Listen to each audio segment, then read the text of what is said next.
Hello, Michael. Welcome. It's lovely to have this conversation with you. It's great to see you again. Thank you so much for having me. Oh, look, it's my pleasure. And Michael, whereabouts in the world are you today? Because I'm I, in Melbourne, Australia. I'm in Charlotte, North Carolina, up in the United States. Oh, So fantastic. I'm getting ready to go home. You're just getting started. Exactly, exactly. Isn't the world a wonderful place? We often talk about being in the southern part of the world. I know southern means something very different for you in the States. So anyway, fantastic. Well, I wanted to start today just by getting a bit of a sense of who you are. And particularly, you've had a really fascinating career. You're an author, you're a speaker, you do a lot of work helping CEOs and organizations tackle difficult issues, difficult conversations. How did you get here? I'm always fascinated by people's life paths because they never turn out the way we plan. So, how did you get here, Michael? Well, you kind of took it away from me by accident. That's how I got here, entirely by accident. I'll give you the cliff notes, and I'm happy to answer. I don't want to bore people to death at the start of the conversation. Yeah. I started out as a special education school teacher and baseball coach. So here in the United States, it would have been seventh and eighth grade. So you're talking, 13, 14-year-old kids in that range who had special needs. I was in the classrooms with them, and I was coaching baseball, and I really thought that's all I would ever do. I had friends making a lot more money than I was, so they peer pressured me into trying the financial industry. And I mean, no disrespect to people that probably love it and have made great careers, but I lasted 2 years, 1 month, and 2 days, which was probably 2 years, 1 month, and 1 day longer than I ever should have been there to begin with. And I went back to, I didn't know what I was going to do. So I went back to school to get a business degree, and I juggled any number of part-time jobs to help pay the bills. And I mean, I drove trucks, I loaded freight on airplanes in the wintertime in New Hampshire. So, I mean, I did all kinds of different things. But one of the jobs I had just happened to be in security. And it was a part-time job. Eventually, they asked me to work full-time. Eventually, they asked me to be a manager. Eventually, they asked me to start interrogating people. And one thing leads to the next. And I really became curious and passionate at the same time about and around why people would continue to tell me the truth in situations where, to be completely pragmatic, it was not immediately beneficial to them in any way, to be honest with me. Like, we can get into the truth will set you free. Will it really? This will be better for you in the long run. Will it? In the short run, it most definitely will not. And so that really led me down the path of consuming as much research and as much training and interview and interrogation as I could. And I happened to be in an area where I had got lots of reps. There were lots of people who were making regrettable decisions, and I had the opportunity to speak with them. Yeah. So that culminated with me earning my certified forensic interviewer designation. And at that time, I was down in the New York City area working, and I got a call from a company here in the United States, Wicklander, Zalowski and Associates. They're the leader in non-confrontational interview and interrogation training and advising. So they asked me if I would work for them. So I did, and I spent 10 years with them running our investigations division, coordinating and conducting these interrogations, but also, as we were just talking, traveling the world, teaching non-confrontational interrogation techniques to government investigators, law enforcement, private sector, human resources. That's how I met my wife. And during that time is when more CEOs and business leaders would tap me on the shoulder on break and say, I kind of heard what you were talking about. Can I buy you a beer? And I don't know that I've ever said no to that question, certainly not more than twice. And so we would go out and they'd say, well, I've got this negotiation. I've got this customer. I've got this employee. I've got this problem. Yeah. And we would start workshopping how to communicate through those. And it dawned on me that business leaders are really solving the same communication problems in their conversations that we were solving as investigators, but they have different titles. So they have different expectations. And at least to the degree that I was able to research, nobody had really crossed roads in a meaningful way instead of saying, this is what you need to do from an interrogator. This is what you need to do from business. So with the discipline listening method, really what I set out to do was merge both worlds. What are the research and best practices from both? And how do we connect with people to encourage them to share sensitive information under vulnerable circumstances in the face of consequences? Because really that's all a confession is when you break it down. So after working with WZ for 10 years, we shook hands and parted ways. I still have a tremendous relationship with them, and I serve on the board for the International Association of Interviewers with several of them. I'm grateful for them and the work that they do. But I started my organization in Quasive, and now I still travel the world teaching, but it is business leaders and sales teams and HR teams teaching them how to apply these strategic observation and ethical persuasion techniques in their conversations. That's fantastic. And I want to delve into what that methodology is, because I think because you also make a distinction between active listening and the disciplined listening method. But before we do that, what are the common listening mistakes that you see? To try to keep it short, one of the biggest mistakes we make is we prioritize immediate, often emotional needs over outcomes. So if I'm able to Right. prioritize the outcome, what can we achieve together? How can we move forward in this initiative or this relationship? Then I'm more likely to be quiet. I'm more likely to stay focused. I'm more likely to help you save face. I'm more likely to do all of these other things. So the failure to be outcome focused, falling prey to those immediate emotional needs is one. A lack of contextual awareness is another. All too often we see somebody react a certain way and we assume that they just Yes. crossed their arms because they're upset. No, they're sitting underneath the air conditioning vent. Be smarter than that.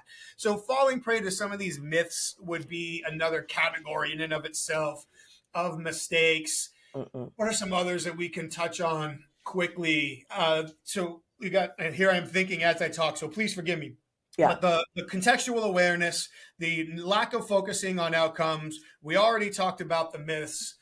I would say some other big ones are not planning ahead, which I know Mm-hmm. sounds kind of like 101. Why do I need to plan to listen? But we can't have two conversations at the same time. I can't listen to you while I'm listening to me. So if Yes. I haven't planned out, I don't have to script the conversation in advance, but if I haven't planned out what are the main points I want to make, the main questions I want to ask, what are my responses going to be to your most likely questions or objections? Now I'm not going to be able to listen as much. So those will probably be some of the foundational ones. A short version of a story not too long ago, I was teaching and a guy raised his hand and told me he was disappointed because he thought I was going to teach him how to be a better listener. I was like, well, can't win them all. But then he says, for instance, with my wife, and now I want no part of that conversation. And he says it takes her at least 15 minutes to say something she could have said in two, and he can't listen for the next 13 minutes. And my sarcastic mouth got way out ahead of my brain. And I looked him right in the face and said, I can't teach you how to care. And thankfully, he didn't get up and hit me. But in reality, if we're talking about truly engaging with somebody, if we don't give ourselves a reason to care enough about the person, the relationship, the outcome, what we will achieve together, then we likely won't listen. Because the lower our expectations are, the less we will focus, the easier we will be distracted, all of these other things. So elevating our expectations, giving ourselves a reason to care would be good. And then I guess I'll wrap it up here. It's very important that if we're engaging with somebody, we really prioritize what do they need to experience over what do we want to experience. Because often we lose sight of the fact that if I need Yeah. information from somebody, they're in control of the conversation. They've got the information and they're going to choose what is cool to share under what circumstances. So I have to create that environment for them. So I don't want to have the conversation where and when is convenient for me. If it's important enough, Yes. it should be more around when and where it's convenient for them. We could keep going, but I would say as far as mistakes and opportunities to create the context for success, that would be a good list to start. I love that. So really what you're talking about is creating the conditions around which or within which someone is more likely to be honest or to be able to trust you enough to share information that they're maybe holding back. And and I love that because a lot of the work I do in organizations is helping leaders, establish conditions for people to really do their best work. So, we have that commonality. So see, we're already finding a shared objective here. And also, yes, love that in terms of being able to care. And maybe you don't care about the individual, but you care about the outcome, right? So that you have to find that common North Star. So I can see how that's really important. What is the difference between active listening, the research around active listening, maybe some of the listeners have been even trained on active listening, and what you do, the disciplined listening method? Yeah, I appreciate you asking. And anytime I'm asked this question, it's Are you spitting in the face of what's standard and accepted? And by no means am I. Active listening is great. And there's different people have different takes and go to different levels on it. But if we look at kind of the basic or standard interpretation of active listening, are you making culturally appropriate eye contact? Are you maintaining, engaging with minimum encouragement? I was going to say empathizers, encouragers. Are you maintaining open posture? Are you summarizing some of what you hear? All of these things, you should do those. Yeah. And it's very true that if you do those things and people believe that you're listening, they'll talk more. That's all very true. I'm sure everybody here can think of multiple times where you've been looking somebody in the eye and you've been nodding your head and you've been extending your hands and you sat open and you even repeated a few words that they said while you ignored everything they were talking about. And you were either talking to yourself or thinking about where else you'd rather be and what else you'd rather be doing. So active listening, to a large degree, while good and worth doing, is performative. Yeah. So if I'm acting like I'm listening, but I'm not listening, I'm wasting everybody's time. And I'm likely going to make the situation worse because now I've created the expectation that I've listened. And later on, when you find out I haven't, you're going to be twice as pissed. True. So when we talk about disciplined listening, it's built on the shoulders of active listening. All respect to all of the research and practice and everything that's come before. But really, we hit one of these already. The disciplined listening method was built on two core tenets. One is, how do you uncover hidden value in every conversation? And two, how do you create the conditions, as you said, to make people feel comfortable to bond with you at the necessary level to share the information and do the things you need them to do? And part of that for sure is active listening. When we reflect back on I mentioned working for WZ, when people called us to do investigations, which was just a euphemism for interrogation, because we never really investigated anybody at that point, we just sat down and talked to them. Really, in those scenarios, we were almost only called out to talk to people when there was multiple suspects, no evidence, everybody had already been interrogated, nobody confessed, and the case was weeks, if not months old and stale. And we had to go in and figure out what happened. So in those scenarios, we literally had to connect with somebody at an unexpected level and encourage them to talk long enough till they told us what they needed to experience so we could give it to them and they could tell us the truth. And traditional active listening was absolutely a part of that. Yes, yeah. Just falling back on those active listening techniques falls short. It's part of it, but it falls short. Really, it's about taking that more strategic approach, understanding that in nearly all, well, that's probably too far. In many contexts, people are more motivated to withhold information than they are to share it. So if I can just accept that and stay out of the entitlement trap, now I can start creating the strategy and the conditions to communicate with somebody in a way that allows me to gather all of the intelligence that they're sharing with me while encouraging them to save face and be more open and honest. So hopefully somewhere in there I answered your question, but it's really one is built on the other. Tell me a little bit more about what it is that people need to experience. Does that differ according to different contexts? Yes, there's going to be variations all the time. So I would be lying to all of us if I said, here, just do this one thing all the time and it'll always work. Essentially, if we think about getting people to share sensitive information under vulnerable circumstances in the face of consequences, a la a confession, three things generally need to be in play.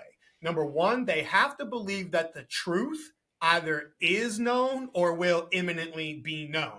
Because if I give you information that could make my situation worse, why would I do that? But if I feel like it's already out there, then it's easier for me to provide it. The second is I've got to believe that you, the person talking to me, is credible. And the third, and probably the most important, is they have to have the opportunity to save face. Often we think about face saving as more of a cultural need. Yeah. It is an absolute human condition, need, universal, bar none. How it's done, how important it is might vary culturally, but human being to human being, it's necessary. So even if we think of general conversations that we have every day, If I want to make it sound like the truth is already known without sounding judgmental, which is one of the worst things that we can do, I could start by saying, often in these situations we find.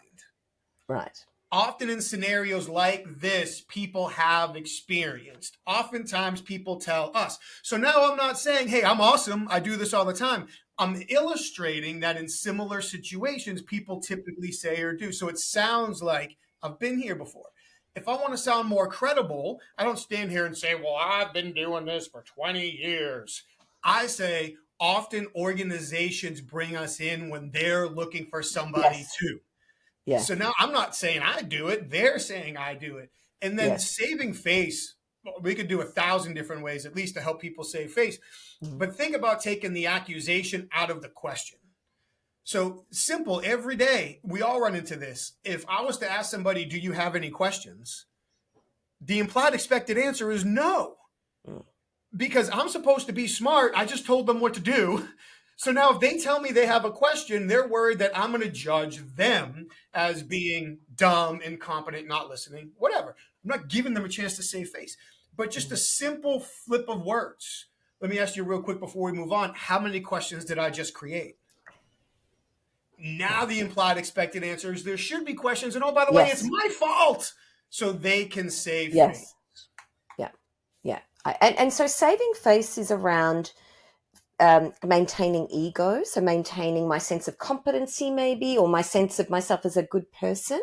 Is that what Yes. you mean by saving face? And I can see how culturally that could differ, but yeah, I tend to agree with you. It is an important motivator for most people, right? And especially when I'm thinking about organizations, especially in organizations, absolutely. So what have you seen in organizations are the contexts around which this methodology works really well? So there may be, for example, it may be in an investigation, or like you said before, it might be in the HR area where you're really dealing with a matter. There might be a claim, or what are some of the experiences that you've seen this applied to really well? At the expense of overreaching, and I'll come back and get Yeah. more specific, I promise. Anytime we need to have a conversation with somebody who is likely to be motivated to withhold the information. Right. So, yes, the genesis is investigation. So, of course, Yeah. that's there. And then if you start looking at some of the tributaries of investigations, it doesn't have to be criminal. It can be who put something where it didn't belong, or who sent the email that they shouldn't have. Or we take an investigator's mentality into many of our conversations. We balance that empathy and curiosity. Now we're looking to encourage people to share information. So we work with a lot of organizations to embed this in their negotiation process, in their business development process, in their performance management process. Yeah. Absolutely in their incident response process. And when I say incident response, it doesn't have to be a crisis or an investigation. Yeah. It could just be two people got in an argument yesterday on the floor. Okay, we're human, it's going to happen. No one's necessarily going to get fired for this unless they keep escalating, but we need to kind of figure out what actually did happen and how do we help them move beyond it. So Right. even in those situations, the Yes. same techniques apply. Fantastic. And Michael, let's talk about the role of vulnerability, because that comes up in the book quite a bit. How does vulnerability sort of fit in this equation of being the person doing the interrogation, being the receiver of that? Where does vulnerability fit in all of that for you? Everywhere. Can we just leave it at that? It does. It fits in everywhere. And I kind of throw vulnerability, and we were speaking a little bit earlier. If we were to make like a pile of terms that people use all the time but struggle to actually apply, right? Vulnerability, empathy, be present, like all these things that people, it sounds good, but what are we really doing? So for me, there's layers of vulnerability. Yeah. First comes honestly strategically. I need to be okay and vulnerable with myself to say, I probably don't have all the answers. I probably don't have the perfect approach. And if I sit here and think I'm perfect, I'm awesome, this is how I'm going to do it, I'm more likely to fail. So I need to start my strategy by thinking, why shouldn't this person want to do this? Why haven't they done it already? And then create the experience I need to give them based off of that. Then when I'm in the conversation, and this is true for business development, it's especially true for leaders, like just from a leadership standpoint, the more you admit to making mistakes, like the more you admit to not knowing and not having the answer, the more trustworthy you are. There was Mm. one particular CEO we were working with that was having a difficult time connecting with people. And finally, over a cup of coffee, I'm like, dude, you got to stand in front of your whole team and say, I messed up.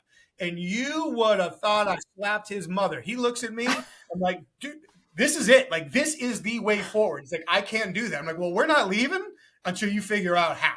Because once you do that, so talking about making mistakes, like owning up to it, it's got to be real. Like you can't say this was my mistake when it wasn't. People will see through that. Yeah. There was a large research study done by a woman named Marguerite Imhoff, who I believe was German, but probably fact check me on that. And she studied communication, expectations, and interpretations in superior and subordinate relationships. And one of the things that she found is the single worst thing somebody in a superior position can do is be perceived as conveying judgment. Yeah, right. A great way to avoid that is to be vulnerable. Like in so many scenarios, a phrase that we like to use is illustrate before you investigate. If I can illustrate my understanding of the situation before I ask a question, it's easier for people to answer honestly. Yeah. So get back to giving people directions. Like I know it's a kind of a base level example, but we all do it every day. If I give somebody examples and then say, hang on, when I first was taught this, I thought I knew how to do it. But then I realized I didn't. Here are the first two mistakes I made. What questions can I answer for you so that doesn't happen here? Like those types of things, it doesn't take a lot to do. It might take a lot psychologically to do, but it doesn't take a lot to do. And it allows people to connect with us at a human level, trust us more, and share more information with us. Yeah. And you've almost got to step out of that, because we've got a compulsion for competency ourselves as leaders. That idea that we should know everything, or that it is difficult to admit mistakes. So there's almost like a saving face for me as a leader in that, isn't there? And so it's almost like do I have to be the adult in the room and step out of that and totally lose face? Or is there a balance that you're talking about there? I think we change what we tie our self-image to. Because when we talk about saving face, we're talking about protecting our self-image. So if my self-image is, I'm the smartest person in the room, well, I'm wrong to begin with. But leaving that aside, I'm going to communicate with people in a way that protects that. I have to be seen as the smartest. But if I change my self-image to, I get problems solved. Yes. I bring the best out of other people. I get people to tell me the truth. Now I can show vulnerability because it aligns with my self-image. It doesn't conflict with it. So if we can even change how we perceive ourselves in the situation, we're not the person that has to have all the answers. We're the person that needs to collect all the data to make the best decision. Yeah. So if showing vulnerability gets me better data, it leads to better decisions. Yeah. Yeah. And there is something, like you were sort of saying, it has to be authentic. There is something about that has to be authentic. You can't fake that in a way, Michael. Is that what you help people do, to come to maybe some ways in which they can show that in an authentic way for them? Because it might be different for everyone, I imagine, that in the work that you do. Yeah, I guess two answers there, and they're yes to both. Yes, we do lots of different work for lots of different organizations, but when it comes to integrating vulnerability, it is going to be different for each person. I remember years ago when I was working with a team of speakers and we had somebody new come in, and to his credit, he came to the US from England and he was traveling around with 5 different dudes. But it was, I'm going to use the word funny, but that might not be the right word, because I would have him for a week and then I would get him again 3 or 4 weeks later. Right. And I would watch him up in front of the room emulating gestures that I know are unique to my teammates. So instead of him being himself, there's a little bit of Chris, there's a little bit of Brett, there's a little bit of Wayne, there's a little bit of Mike, and it just looks like a car wreck. So we want people to stay true to who they are. And it's, when we hear people talk about being authentic, that doesn't mean that I would talk to you or a client the same way I would talk to one of my friends at the bar. And that Yeah. doesn't make me any less authentic, hopefully. It makes Yeah. me situationally aware of Yeah. who I'm speaking with, what the expectations are, and what the outcomes are we want to achieve. So we can still work within that to Yeah. massage our authenticity a little bit. But if I've got somebody who Yeah. speaks in 3-word sentences, I'm not going to work with him to tell a story to be more vulnerable. Yes. So Yes. it's working within the confines of Yeah. what's natural for the people that we're dealing with. Yeah. And in the book, you talk a lot about situational awareness. Can you just sort of open up what that means, and in the context of the disciplined listening method? I'm so glad you asked. I would love to. I'm assuming it's true around the world. It's definitely true here in the United States that situational awareness is often taught to first responders and people who Mm. put themselves in Yes. harm's way, law enforcement, fire, emergency personnel, military, because those are people that every time they walk out the door, and I don't say this lightly, there's a possibility they don't walk back in the door. So situational awareness is, to try to say it simply, is maintaining a goal focused orientation where as I'm interacting with people, I'm filtering everything I see and hear in relation to the goals I want to achieve. So everything could be meaningful, everything could be helpful, and I'm constantly Yeah. updating my alternatives, my choices, and my actions based on what's going on around me in Mm. my environment in relation to the goals I'm looking to achieve. So if I'm a police officer walking into a building, I'm keeping an eye on people and exits and things that are Yes. out of place and all these things. But often we don't think about situational awareness in communication. Mm. We think True. about, what do I need to say? What does this person need to hear? And we Yes. don't put any thought into, what room are we in? How are we sitting or standing? Who else is around? What time of day is it? Like all of these other factors that go into the success or failure of this communication endeavor.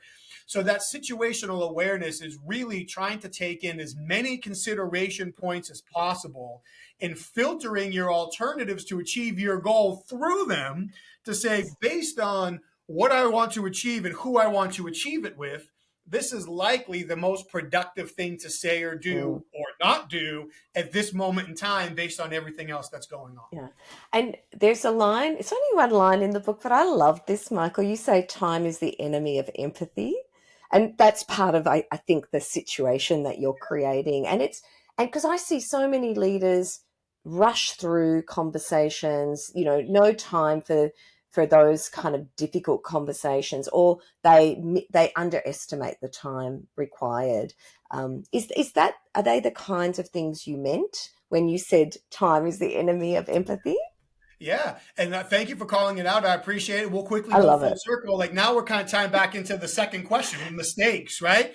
It all ties in. Time is the enemy of empathy because I cannot possibly connect with you and do a better job understanding you if I'm prioritizing how quickly I end this conversation. Because subconsciously, whether I realize it or not, my goal is to end this conversation.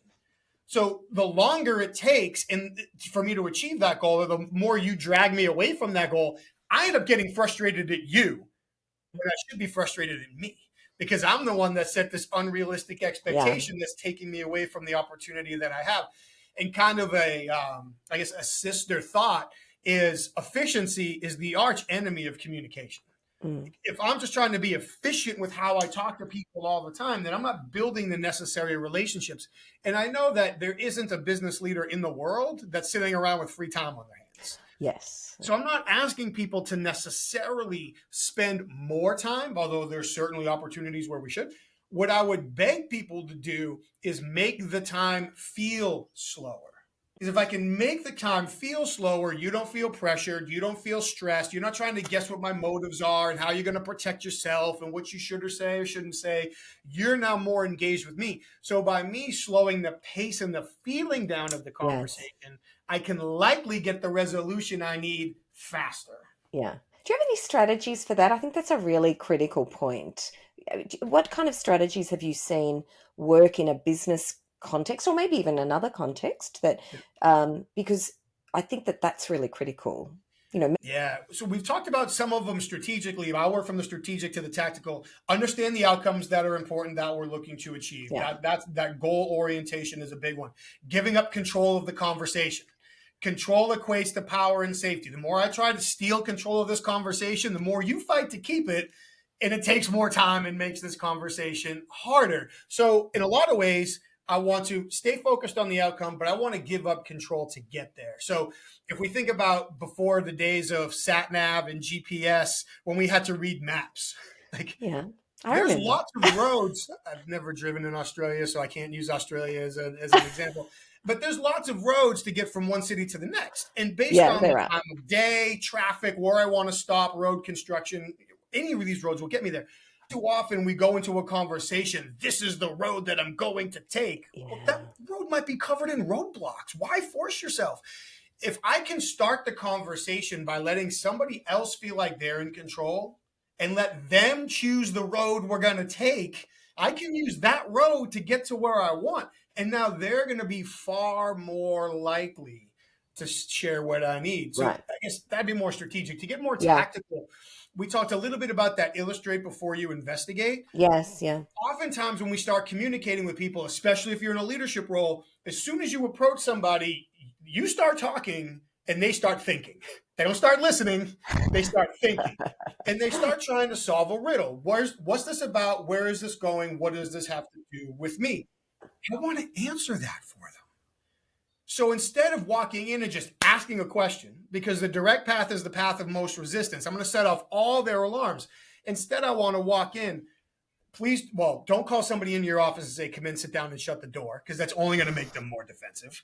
Don't go right off with the question, and don't ask them, are you busy? Because they know that's code for you're about to be busy-er. So instead, it could be, I know you're busy. I appreciate you taking a couple quick minutes. I've got something I could use your help with. And Right. then explain the situation. Here's the situation. Here's what we're looking for. Here's how I believe you can help. Here's the question.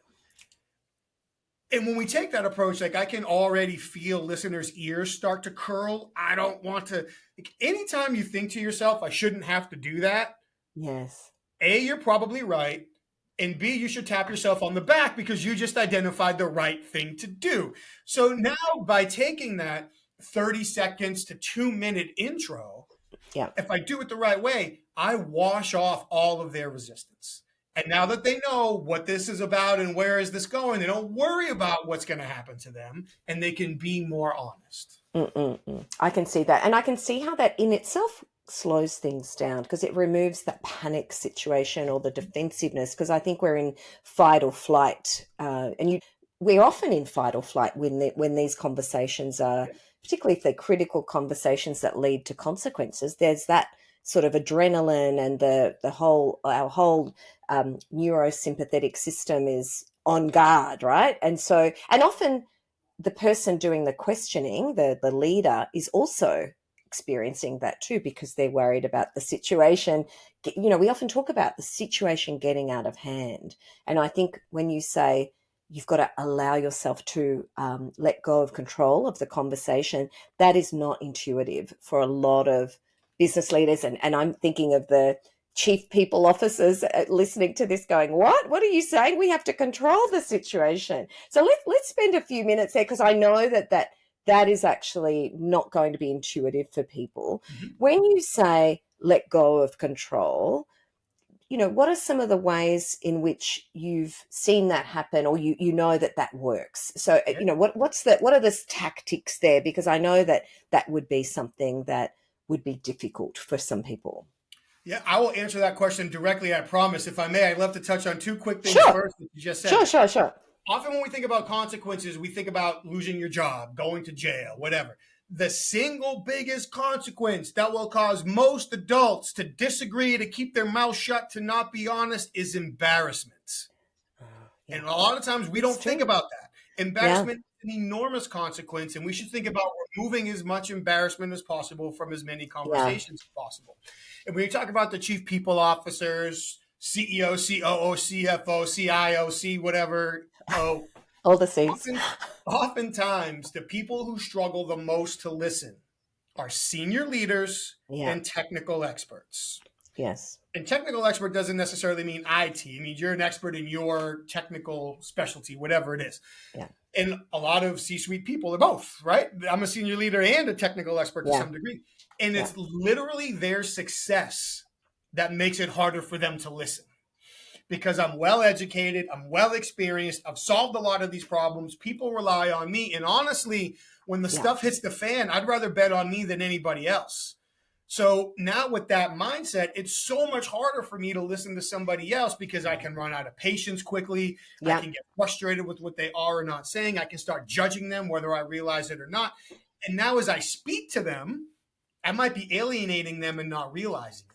Yeah. Because I'm talking too fast or I'm leaving out details or any of these other things. So when it comes to giving up control, we're not honestly, we're gaining more control. You can almost talk about it like the illusion of control. By allowing somebody else to feel in control, I have more control of the conversation. Because in order for me to get someone to share sensitive information, their guard has to be down. And if they feel like I'm keeping control, their guard is naturally going to be up. Yeah. So it becomes easier for me to guide the conversation as opposed to direct the conversation when I let somebody else feel like they're in control. And there's lots of ways to do that. A good introduction up front, explaining to them, here's what we're trying to solve, here's where we're going, here's how I think you can help. All of those things will help. But once we get into the conversation, ask them what their ideas are, what their alternatives are, what they've tried, what they think will work. Ask them what they think won't work. Like, get them talking, and then don't steal the idea from them. If they give you a great idea, please don't say, that's exactly what I was thinking, because you just stole the idea from them. Just thank them for the idea. One of my favorite phrases to use, it's closest thing to a silver bullet I've got, is if I'm having a conversation with somebody that I think for any reason needs control or wants to be in control really bad, I will start the conversation something along the lines of, Josephine, I appreciate you taking a few minutes to talk this morning, just to make sure we're on the same page. And please correct me where I'm wrong. Then I give my illustration. Because I asked you to correct me where I'm wrong, not if. If sounds arrogant and assumptive. Where sounds vulnerable, to get back to what you asked before. Now, because I asked you to correct me where I'm wrong, I likely have 100% of your attention. Because I just invited you to do the thing you want to do the most. Yeah. So now you're listening. I win. I go through my explanation, and I don't have to be right. I just have to be in the ballpark. Yeah, yeah. And then after that, I just stop talking. And I let you either say, you're right, or almost, not quite, it's different. Yes, which is win-win as well. Either way, you're going to feel compelled to keep giving me more information. And now my vulnerability gave you the illusion of control, which is now helping us solve the problem together. Yeah, I love that. I love that, Michael. There are lots and lots of layers to this, and I can see how it takes experience to get very skilled at this. And so I'm sure that there's a lot of work for you to do, to continue to do. What are you looking forward to? What's the next year? It's funny you should ask today. So I just had a conversation with my publisher today about starting the process to write the companion book to the Disciplined Listening Method. Fantastic. Wow, congratulations. So what's the companion? Yeah, I know. It takes a lot of work to write a book. What is the kind of brief of the companion book? So the Disciplined Listening Method, and I appreciate you reading it, thank you, is probably 75 to 80% strategic observation and maybe 20% influence and asking evolved questions. Yes. The next book is going to be the inverse. Right. So it will have maybe 15 to 25% of the listening overlap with some new and updated information, of course, to tie them together. Yeah.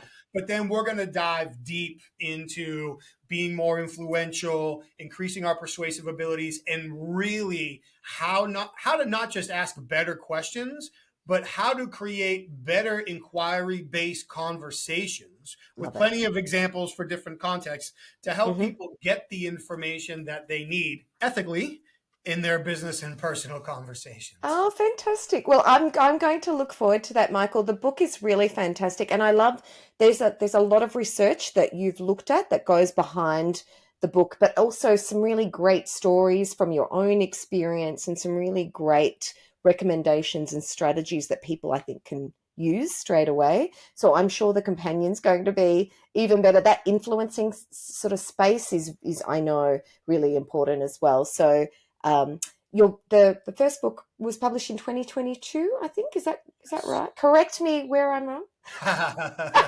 No, 2022 sounds right. It's hard for me to tell time anymore, but I believe you're right. 2022. Okay, so time for the new one. Time for the second companion. Fantastic. I really look forward for that. Maybe you can come back when that's in formation and we can talk about influencing, because I think that would be a really great conversation. So thank you, Michael. Anytime you'll have me. Oh, thank you. Now, just today, is there anything that we didn't cover today that you'd like to perhaps, leave us with? We hit a lot of the high points. I'm a nerd, so you ask me a question like that, we're going to be here for another 2 hours. But I think those main topics of prioritizing outcomes, helping people save face, if we can start with those two things alone, we're better off. Yeah. Our mantra is focus on the issue, not the person, focus on the resolution, not the consequences. If you stay in between those guardrails, you're doing really well. And I know you work with a lot of organizations, and there's a lot of leaders that listen to your show. So we have a 3-question leadership test. I'm not a big believer in hard tests, right? So when we work with leaders that are really looking to understand and evolve how they connect with and motivate their teams, we're going to ask them 3 questions. Do the people around you believe that you're calm? Do they believe that you're consistent? Mm-hmm. And do they believe that you're making people better? Right. And if the answer is yes across the board, I don't think there's another financial, technical, operational problem we can't solve. But if the answers are no, we probably have to handle those first before we can get into solving some of these other problems. Yeah, I love those questions, but especially the first one, Michael. Do they believe you're calm? Because that emotional regulation, it's so important for lots of areas of business, and it's something that I think many business leaders don't pay enough attention to. So that's fantastic. There could be a whole book just on that, on staying calm in business. Look, thank you so much, Michael. We've run out of time today, but would love to have you back and talk about some of those other things that we were, just touching on. How can people find you? What's the best way? Thank you for asking. If they're on social media, LinkedIn would be the best place. Michael Reddington, CFI. They can learn more about me at michaelreddington.com, the book at disciplinedlistening.com, and my company at inquasive.com. Great. Fantastic. And I'll put those links in the show notes as well. Thank you so much, Michael. It was such a pleasure talking to you. Loved it. Thank you. All right. Okay.